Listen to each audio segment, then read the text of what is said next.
Hello and welcome to part 2 of phase 2, the baby bonding phase. So I know we talked about the first couple of hours right after birth, but now we're going to talk about the remaining 24 hours. Okay, so one of the most important things is constant stimulation, frequency of feeding. So now don't focus too much about how much is coming out, because here's the thing, your baby does the best your baby does the best at the breast first, your baby, then your hands, so hand expression, okay? Hand expression is second, okay? And then third is pumping. So the main thing that you want to focus on is frequency of feedings, okay? Frequency of feedings. Now, if you have a baby that won't latch for some reason, whether they're sleepy or you have a NICU baby or any type of situation where you're not latching and you have to hand express or pump, you might not get a lot, and that is totally normal. Do not let that deter you from the end goal, because here's the thing, we're in a culture where we constantly focus on instant gratification. Okay, we want it here and we want it now. Okay, that's not how breastfeeding works. Your body has to do the work and give baby all that colostrum, that beginning milk that it made since the 18th and 20th week of pregnancy. And then in like 3 to 5 days, that's when your mature milk's gonna come in, your transitional milk. Okay, so focus more on the frequency of feedings. We mainly focus on 8 to 12 feedings and a 24-hour period, okay? You might have some nurses that are super old school that are like, oh my gosh, if it's been 4 hours and your baby hasn't breastfeed, you need to wake and feed your baby. Okay, here's the thing, at the hospital I have to do it too, but there are some different reasons for it. If I have a 41-week baby that has no risk factors, no jaundice issues, no blood sugar issues, I'm gonna let that baby sleep, okay? However, if I have a 36-week baby out on the floor that has major blood sugar issues and is hypotonic, has like no tone, super sleepy, guess what? If it's been 4 hours, that baby's blood sugars are going down fast and they really need the extra nutrition. So it's really gonna depend, that's why it's really important to reevaluate your breastfeeding plan, because it's gonna really depend on your baby. Like, are they super early? Are they large? Are they small? And they have blood sugars? So some of those things, so you can be more proactive, but more focused on the frequency of feedings in the first, anytime is 8 to 12 times in 24 hours. But that first 24 hours, guess what? They are going to be super sleepy, okay? Sleepy newborn. And this is where that Sleepy Newborn Secrets video also comes in. So just check that link down below and definitely watch that separate webinar that I did, and I have a checklist for that, so you can print that out and put that in your hospital bag as well, because this is the first 24 hours after birth. They do fantastic right after birth, because think about it, they were just born, that adrenaline for you and baby, and you guys are feeling all this love and everything, and then literally right after that 2 to 3 hour period, it's like kaput. Like, you're exhausted, baby's exhausted, everything starts to kick in now, and you realize how tired you are from labor. So the baby's the same way. If you went through a quick or long labor, either way, labor is work. It's hard. It takes a lot of energy out of your body. So same with the baby. They're exhausted too. So you're gonna notice they're gonna be super sleepy in this first 24 hours, even full-term infants. But anything like less than 38 weeks, like I talked about, the late pretermers, they're gonna be even worse with their feeding. So you gotta be very proactive, keep on top of them, and basically just using extra of your frozen colostrum to supplement with them, constantly pumping and hand expressing, and just basically doing these things in these first couple of days to set you up for success for the next coming weeks and months, okay? So definitely watch that video, print out that little sheet that I have there too, and put that in your bag. And what is, this is a good one. Okay, this one might be super controversial with some people, but it's super important, and so I'll see what you think. Okay.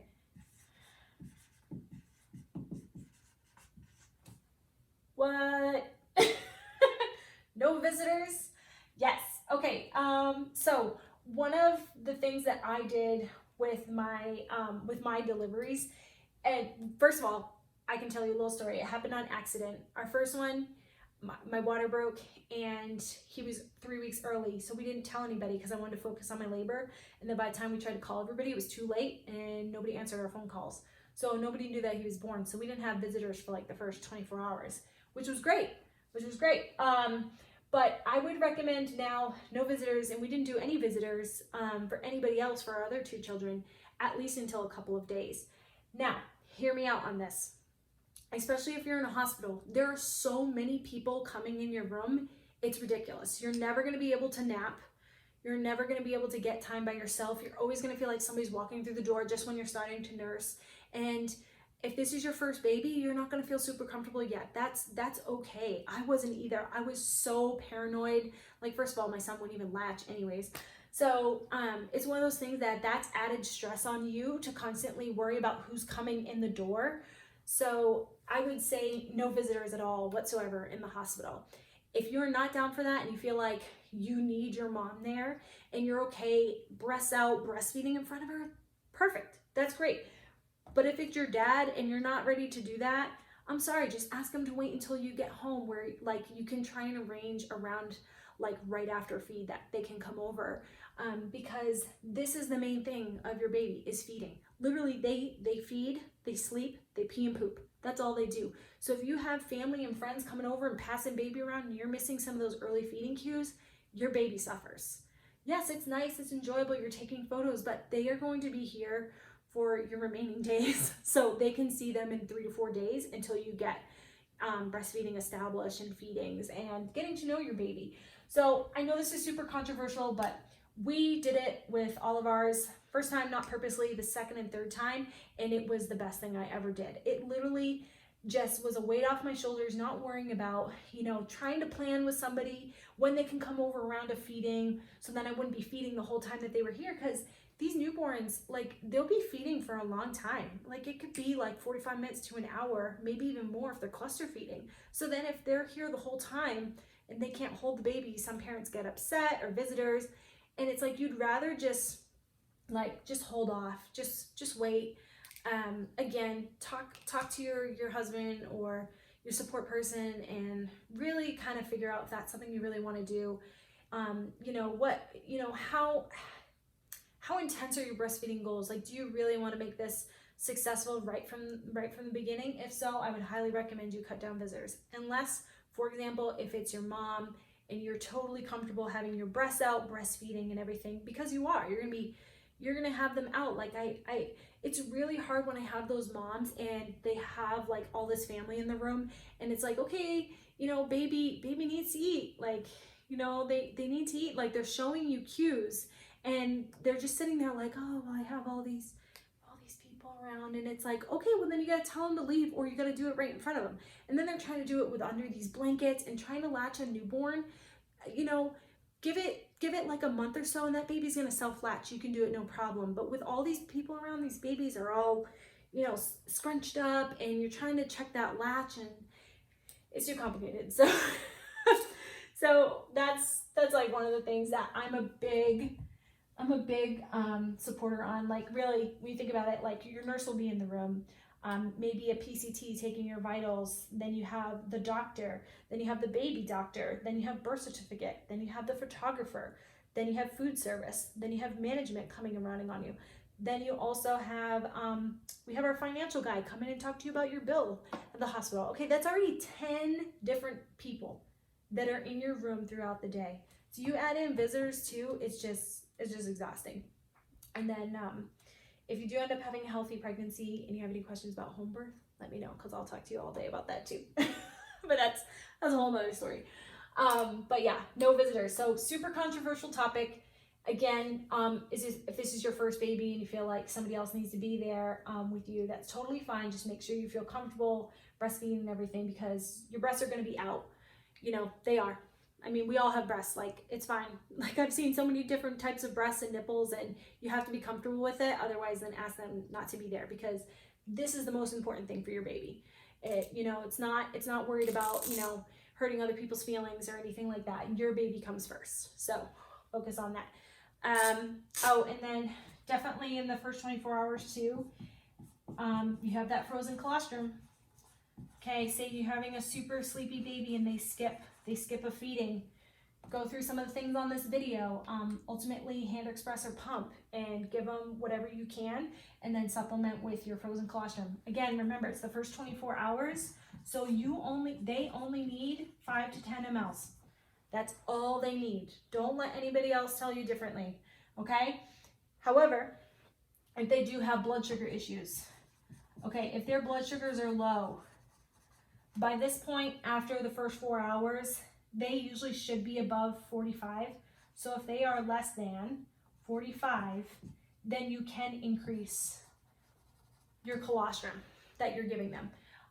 Because then I would rather you supplement with your own frozen colostrum that's perfectly made for your baby than anything else.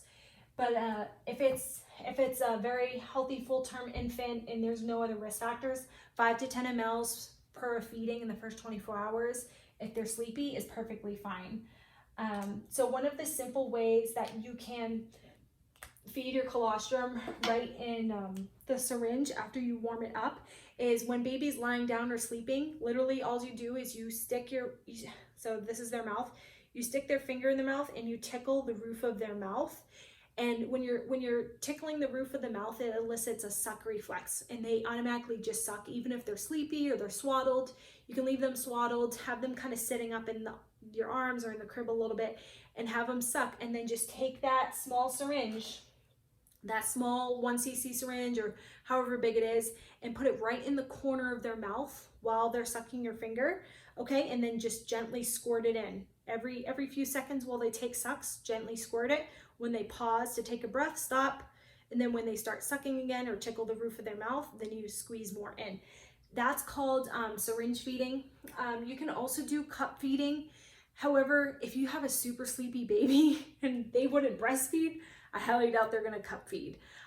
So syringe feeding is a super simple way to give them your colostrum. They're kind of swaddled, they're kind of sleepy, but in the end, the babies will still suck. They'll still suck and swallow while they're kind of sleepy, so that way you can feed them the colostrum. Super easy to do. Just make sure that milk is not frozen. Even if it's like lukewarm, that's fine. I mean, it's not coming directly from you. It's not going to be like hot or warm, but that's okay. And anytime you pump or hand express in that first 24 hours, give them everything. Give them everything that you got, that you're pumping, because if they were to breastfeed, they would have gotten that. So just give them, if you're getting a lot, just give them what you got. Kind of watch their cues, okay? Oh, you know what? Forgot to go over one more thing, feeding cues. Feeding cues. Okay, feeding cues. Super important. You want to watch for early feeding cues for your baby. Okay, so starting just to wake up. Licking lips,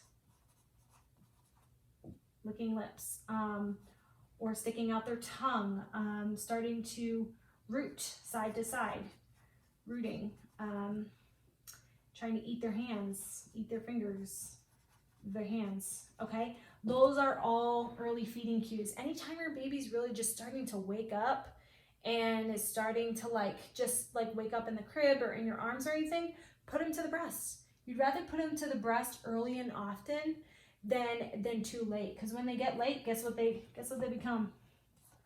Late. Hangry. They become these little hangry babies. So, like I said before, that placenta nutrition still helps them in that first 24 hours during that sleepy phase. That's totally okay, but if it has been a while and they wake up and you miss some of these early feeding cues from whether you had visitors holding them or you were taking a nap and you missed some early feeding cues, they can get hangry and they can be hard to latch on the breast and everything. So feed them early and often. That is the key. Early and often. Okay. Super important with breastfeeding. Feeding them early and often because you can't over breastfeed a baby. your baby is literally telling your body how much they need in the next coming weeks and months. They are setting your body up for their food source, like how much they need. So you really want to watch for those feeding cues. And that's why I tend to limit visitors too, because you're just constantly breastfeeding. You're just constantly have your breast out and you're breastfeeding and you're doing skin to skin and you're loving on your baby. And that's like the normal way to do things. And it's awesome. It's amazing. I love it. And you just want to really catch those feeding cues early so you don't miss them. The worst thing is to have a hanger baby. And like I said, breastfeeding is so natural. So you're not gonna overfeed your baby. Their body is gonna use what it needs and poop out what it doesn't. And it's a natural laxative. So that breast milk is really gonna help get out some of that jaundice. And we'll talk about that in another video as well, about what is jaundice and kind of what to watch for and everything with breastfeeding. Okay, so you definitely wanna feed early and often. So that's the first 24 hours. So they're going to be super sleepy. So definitely watch that other video below. The baby always feeds the best breast. Oh my gosh, I said that wrong the last time too. The baby feeds the best first at the breast, then hand expressing, and then pumping. So either way, you're taking out colostrum and you're stimulating frequency. So you're constantly telling your body, I have a baby there, I have a baby there. Anytime they're too sleepy and they don't want to feed, then you want to do hand expression or pumping. You want to, because you want to tell your body that you still need to take out milk and still need to create more. Okay, it's all supply and demand. Very important. A lot of work in the beginning to set you up for success. So super important. All right, I'm going to be heading on to phase 3 next.